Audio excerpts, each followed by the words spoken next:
പോളണ്ടിൽ എന്ത് സംഭവിച്ചു? പോളണ്ടിനെ പറ്റി നീ ഒരക്ഷരം മിണ്ടരുത്, എനിക്കത് ഇഷ്ടമല്ല. സോളിഡാരിറ്റിയും ലാവലേസും കൂടി കുതിച്ചു കയറി അടിയറവ് പറയിപ്പിച്ചില്ലേ? പോളണ്ടിനെ പറ്റി ഇനി നീ മിണ്ടിപ്പോയി ഞാൻ സഹിക്കില്ല. പോളണ്ട് എന്താ ഇയാളുടെ തറവാട് സ്വത്തോ? പോളണ്ട് എന്ന് ഉച്ചരിച്ചാലുണ്ടല്ലോ. ഉച്ചരിച്ചെന്തി? ഇതുപോലെയാണ് നോൺ ബയോളജിക്കൽ മോദിയുടെ കീഴിൽ രാജ്യത്ത് കാര്യങ്ങൾ നടക്കുന്നത്. എന്തിനെക്കുറിച്ചെങ്കിലും സംസാരിക്കാൻ തുനിഞ്ഞാൽ ഉടനെ നിയമം മാറ്റും. അതിനെക്കുറിച്ച് സംസാരിക്കാൻ പാടില്ല, ഇതിനെക്കുറിച്ച് പാർലമെന്റിൽ സംസാരിക്കാൻ പാടില്ല, അത് അനുവദനീയമല്ല എന്നൊക്കെ. ഇപ്പോൾ ഏറ്റവും ലേറ്റസ്റ്റായി ജനുവരി 30 മോദി സർക്കാർ പ്രധാനമന്ത്രിയുടെ കീഴിലുള്ള 3 കാര്യങ്ങളെക്കുറിച്ച് പാർലമെന്റിൽ ചോദ്യങ്ങൾ ചോദിക്കാൻ പാടില്ല എന്ന് നിർദ്ദേശം ഇറക്കിയിരിക്കുകയാണ്. ഈ കാര്യങ്ങളൊക്കെ നമുക്ക് വ്യക്തമായി മനസ്സിലാക്കാം. ചാനൽ ഇഷ്ടപ്പെടുന്നവർ സബ്സ്ക്രൈബ് ചെയ്തിട്ടില്ലെങ്കിൽ സബ്സ്ക്രൈബ് ചെയ്യാൻ മറക്കല്ലേ. പ്രധാനമന്ത്രിയുടെ പേരിൽ നടത്തുന്ന വലിയ വലിയ അഴിമതികളെക്കുറിച്ച് ഇനി പാർലമെന്റിൽ സംസാരിക്കാൻ പാടില്ല. ഈ വാർത്ത കണ്ടോ? പ്രധാനമന്ത്രിയുടെ ഓഫീസ് ലോക്സഭാ സെക്രട്ടേറിയറ്റിനോട് പറഞ്ഞു, PM cares fund, prime ministers national relief fund, national defence fund എന്നിവയെക്കുറിച്ച് പാർലമെന്റിൽ ചോദ്യങ്ങൾ ചോദിക്കാൻ പാടില്ല. പാർലമെന്റ് കാര്യങ്ങൾ നടത്തുന്ന റൂളുകൾ അനുസരിച്ച് ഇതിനെക്കുറിച്ച് ചോദ്യങ്ങൾ ചോദിക്കുന്നത് അനുവദനീയമല്ല എന്ന് ജനുവരി 30 പ്രധാനമന്ത്രിയുടെ ഓഫീസ് ലോക്സഭാ സെക്രട്ടേറിയറ്റിനോട് പറഞ്ഞത്. ഈ 3 കാര്യങ്ങളെക്കുറിച്ചുള്ള ഒരു ചോദ്യങ്ങളും ഇനി പാർലമെന്റിൽ ചോദിക്കാൻ അനുവദിക്കുകയില്ല എന്ന്. ഈ PM കെയേഴ്സ് ഫണ്ടിൽ വളരെയേറെ അഴിമതി നടന്നിട്ടുള്ളതായി വിവരങ്ങൾ പുറത്തു വന്നിട്ടുള്ളതാണ്. ഇന്ത്യൻ എക്സ്പ്രസിൽ അതിനെക്കുറിച്ചുള്ള വാർത്ത കൊടുത്തിരിക്കുന്നതാണ് ഇത്. മാതൃഭൂമിയും ഈ വാർത്ത കൊടുത്തിട്ടുണ്ട്. പോളണ്ടിനെ കുറിച്ച് ഇനി ഒരക്ഷരം മിണ്ടരുത് എന്ന് പറഞ്ഞതുപോലെ പ്രധാനമന്ത്രിയുടെ ഫണ്ടുകളെക്കുറിച്ച് ഇനി ആരും ഒരു ചോദ്യവും ചോദിക്കാൻ പാടില്ല. അതിൽ എന്ത് സംഭവിച്ചാലും പാർലമെന്റിൽ അതിനെക്കുറിച്ച് ചോദിക്കാനുള്ള അവകാശമില്ല. ഈ PM കെയേഴ്സ് ഫണ്ട് കോവിഡ് പൊട്ടിപ്പുറപ്പെട്ടതിനെ തുടർന്ന് 2020 മാർച്ച് 27 രൂപവൽക്കരിച്ചത്. ഇതുപോലുള്ള അടിയന്തരമായ ദുരന്ത സാഹചര്യങ്ങൾ നേരിടുന്നതിനാണ് അത്തരം ഒരു ഫണ്ട് ക്രിയേറ്റ് ചെയ്തത്. 2023 മാർച്ചിലെ കണക്ക് പ്രകാരം ഇതിൽ ബാലൻസായി 6283.7 കോടി രൂപയുണ്ട്. ഇതുവരെയും ചെലവഴിച്ചത് എങ്ങനെയാണെന്നും ഇനി അത് ചെലവഴിക്കാൻ പോകുന്നത് എങ്ങനെയാണെന്നും ഒരു ചോദ്യങ്ങളും ആർക്കും ചോദിക്കാൻ പറ്റുകയില്ല. സംഘിക്കൂട്ടങ്ങൾ ഇത് വീതിച്ചെടുത്താലും അതിനെക്കുറിച്ച് പാർലമെന്റിൽ സംസാരിക്കാൻ പാടില്ല. തെരഞ്ഞെടുപ്പ് പ്രചാരണത്തിന് ഉപയോഗിച്ചാലും MLA-മാരെ വാങ്ങിക്കുന്നതിന് ഉപയോഗിച്ചാലും അതിനെക്കുറിച്ച് ചോദ്യം ചോദിക്കാൻ അവകാശമില്ല. ജനങ്ങളിൽ നിന്ന് പിരിച്ച ഫണ്ടാണ് ഇത് എന്ന് ഓർക്കണം. അല്ലാതെ മോദിയുടെയോ സംഘികളുടെയോ വീട്ടിൽ നിന്ന് കൊണ്ടുവന്നതല്ല. പ്രധാനമന്ത്രിയുടെ ദേശീയ ദുരിതാശ്വാസ ഫണ്ട് 1948 രൂപവൽക്കരിച്ചതാണ്.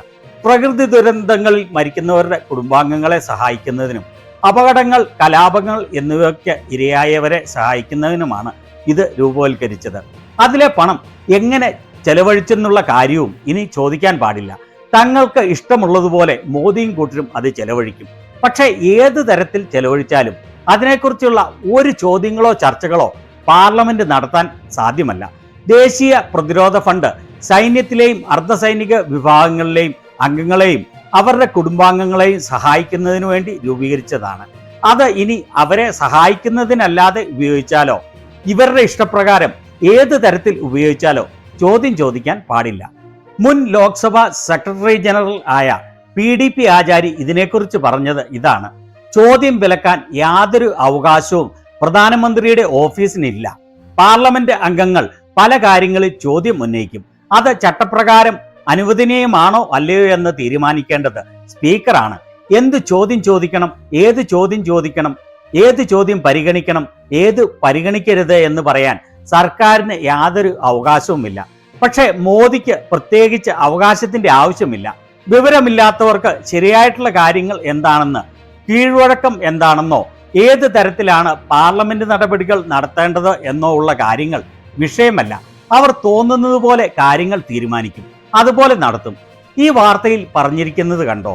കോവിഡ് ബാധിച്ച് അനാഥരായ കുട്ടികൾക്ക് വേണ്ടി സമർപ്പിച്ച പകുതി ആപ്ലിക്കേഷൻ PM കെയേഴ്സ് ഫണ്ട് തള്ളിയെന്ന്. Ministry of women and child ഡെവലപ്മെന്റിന് ഇത്തരത്തിൽ 931 അപേക്ഷകൾ രാജ്യത്തെ 33 സംസ്ഥാനങ്ങളിലെയും കേന്ദ്രഭരണ പ്രദേശങ്ങളിലെയും 613 ജില്ലകളിൽ നിന്നായി ലഭിച്ചു. എന്നാൽ വെറും 4532 ആപ്ലിക്കേഷനുകൾ മാത്രമാണ് അംഗീകരിച്ചത്. അതായത് പകുതിയിലധികം ആപ്ലിക്കേഷനുകൾ തള്ളിക്കളഞ്ഞു.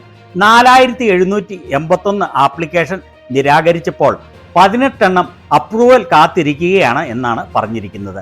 എന്നാൽ ഇത് തള്ളിക്കളയാനുള്ള കാരണം എന്താണ് എന്ന് അവർ വ്യക്തമാക്കിയിട്ടില്ല. ഇതിനെക്കുറിച്ച് കോൺഗ്രസ് വക്താവ് സുപ്രിയ ശ്രീനാഥ് പറയുന്നത് കേട്ടുകൊള്ളൂ. एक सनसनीखेज खुलासे में आज इंडियन एक्सप्रेस में एक बड़ी खबर छपी है और उस खबर के मुताबिक प्राइम मिनिस्टर्स ऑफिस ने लोकसभा सचिवालय, लोकसभा सेक्रेटेरिएट को कहा है कि कुछ चीजों पर सवाल नहीं लिए जाएंगे. उसमें PM cares fund, PM national relief fund और नेशनल डिफेंस फंड के जो क्वेश्चंस हैं वो सवाल उसमें नहीं लिए जाएंगे. പാർലമെന്റിന്റെ ഒരു കാര്യത്തെക്കുറിച്ചുള്ള വെളിപ്പെടുത്തലിൽ ഇന്ത്യൻ എക്സ്പ്രസ് ഇന്നൊരു വാർത്ത കൊടുത്തു. ആ വാർത്തയിൻ പ്രകാരം പ്രധാനമന്ത്രിയുടെ ഓഫീസ് ലോക്സഭാ സെക്രട്ടേറിയറ്റിനോട് പറഞ്ഞു ചില കാര്യങ്ങളെക്കുറിച്ച് ഇനി ചോദ്യങ്ങൾ ചോദിക്കാൻ പാടില്ല എന്ന്. അതിലുള്ളത് PM കെയേഴ്സ് ഫണ്ട്, പ്രധാനമന്ത്രി ദേശീയ ദുരിതാശ്വാസ ഫണ്ട്, ദേശീയ പ്രതിരോധ ഫണ്ട് എന്നിവയാണ്. मतलब अब प्रधानमंत्री कार्यालय तय करेगा कि संसद किस चीज पर सवाल पूछ सकती है या नहीं.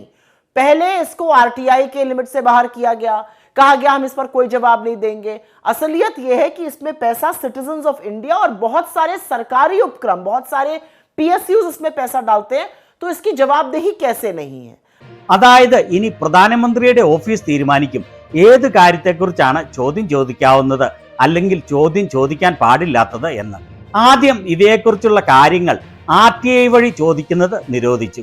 അതിനെക്കുറിച്ച് RTI വഴി ഞങ്ങൾ യാതൊരു മറുപടിയും നൽകുകയില്ല എന്ന് പറഞ്ഞു. വസ്തുത എന്താണെന്ന് വെച്ചാൽ ഇതിൽ പണം നൽകുന്നത് ഇന്ത്യയിലെ ജനങ്ങളും സർക്കാർ ഓഫീസുകളും പൊതുമേഖലാ സ്ഥാപനങ്ങളും ഒക്കെയാണ്. RTI को खत्म करने के बाद अब एक ये नया स्वांग रचा जा रहा है. लोकतंत्र में क्या इस तरह की गुप्त और गोपनीय चीजें हो सकती हैं? क्या इस देश की संसद को यह जानने का अधिकार नहीं है कि PM केयर्स फंड या PM नेशनल रिलीफ फंड या नेशनल डिफेंस फंड का खर्चा कहां और कैसे किया जा रहा है? इस तरह से आप संसद चलाएंगे? अब PMO डिक्टेट करेगा कि लोकसभा में कौन कैसा सवाल पूछेगा. RTI അവസാനിപ്പിച്ചു കഴിഞ്ഞ് ഇപ്പോൾ പുതിയ അഭ്യാസവുമായി എത്തിയിരിക്കുകയാണ്. ജനാധിപത്യത്തിൽ ഇത്തരത്തിൽ രഹസ്യമായ ഒളിച്ചുവെച്ചുള്ള കാര്യങ്ങൾ സംഭവിക്കാൻ പാടുള്ളതാണോ? ഈ ഫണ്ടുകളിൽ എന്താണ് നടക്കുന്നത്, എങ്ങനെയാണ് ഈ പണം ചെലവഴിക്കുന്നത് എന്ന് അറിയാനുള്ള അവകാശം ഈ രാജ്യത്തിന്റെ പാർലമെന്റിന് ഇല്ലേ? ഇനി മുതൽ പ്രധാനമന്ത്രിയുടെ ഓഫീസ് തീരുമാനിക്കുമോ ലോക്സഭയിൽ ആരൊക്കെ എന്തൊക്കെ ചോദ്യം ചോദിക്കും എന്നുള്ളത്? വളരെ സീരിയസ് ആയ കാര്യമാണ് ഇത്. പ്രധാനപ്പെട്ട ദുരിതാശ്വാസ ഫണ്ടുകളിലുള്ള പണം ചെലവഴിക്കുന്നതിനെക്കുറിച്ച്, എങ്ങനെ ചെലവഴിച്ചു എന്നതിനെക്കുറിച്ച് പാർലമെന്റിൽ ചോദ്യം ചോദിക്കാൻ പാടില്ല എന്ന് പ്രധാനമന്ത്രിയുടെ ഓഫീസ് ഉത്തരവിറക്കുക. പാർലമെന്റിൽ എന്തു ചോദ്യമാണ് ചോദിക്കേണ്ടത്, എന്ത് ചോദ്യമാണ് ചോദിക്കാൻ പാടില്ലാത്തത് എന്നുള്ളതിനെക്കുറിച്ച് പ്രധാനമന്ത്രിയുടെ ഓഫീസിന് യാതൊരു നിർദ്ദേശവും നൽകാനുള്ള അധികാരമില്ല. RTIയിൽ നിന്ന് ഇവർ പറഞ്ഞതുപോലെ ഇവയെ മുൻപ് ഒഴിവാക്കി. എന്താണ് അതിന് കാരണം? ഇതിൽ വലിയ തട്ടിപ്പ് നടക്കുന്നുണ്ട് എന്നുള്ളത് കൊണ്ടല്ലേ? അല്ലെങ്കിൽ എന്തിനാണ് വിവരാവകാശ നിയമപ്രകാരം ഇതിനെക്കുറിച്ച് ജനങ്ങൾക്ക് അറിയാനുള്ള അവകാശം ആദ്യം നിഷേധിച്ചത്? ഇപ്പോൾ പാർലമെന്റിലും ഇതിനെക്കുറിച്ച് ചോദിക്കാൻ പാടില്ല എന്നുകൂടി ആക്കിയപ്പോൾ വലിയ തട്ടിപ്പാണ് ഇവിടെ നടക്കുന്നത് എന്ന് തീർച്ചയായും സംശയിക്കേണ്ടി വരും. ഇവർ എന്താണ് കാണിക്കുന്നത്, എന്താണ് ചെയ്യുന്നത് എന്ന് ഇവർക്ക് പോലും യാതൊരു ബോധ്യവുമില്ല. അവരുടെ കള്ളത്തരങ്ങളും അഴിമതികളും മറച്ചു വയ്ക്കാൻ ഏതറ്റം വരെ പോകാനും ഇവർ മടിക്കുകയില്ല എന്നുള്ളതിന്റെ വ്യക്തമായ തെളിവാണ് ഇത്. അതുപോലെ പാർലമെന്റ് നടത്തിപ്പിന്മേലുള്ള പ്രധാനമന്ത്രിയുടെ ഓഫീസിന്റെ നിയമവിരുദ്ധമായ കടന്നുകയറ്റവുമാണ് ഇത്. ഇതിനെക്കുറിച്ച് നിങ്ങളുടെ അഭിപ്രായം എന്താണ്?